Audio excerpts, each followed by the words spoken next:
পৃথিবীতে মানুষের বড্ড অভাব। এগুলো খালি চোখে আপনারা যা দেখেন এগুলো মানুষ না, এগুলো জনসংখ্যা। মানুষের মতো মানুষ হওয়া খুব দরকার।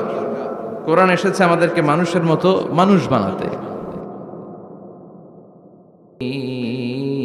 ونتوكل عليه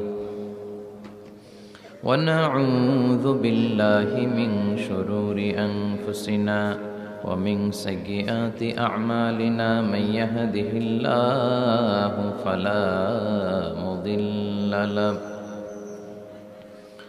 ومن يضلل فلا هادي له أي فلن تجد له وليا مرشدا ونشهد أن لا إله إلا الله وحده لا شريك له هو الذي لا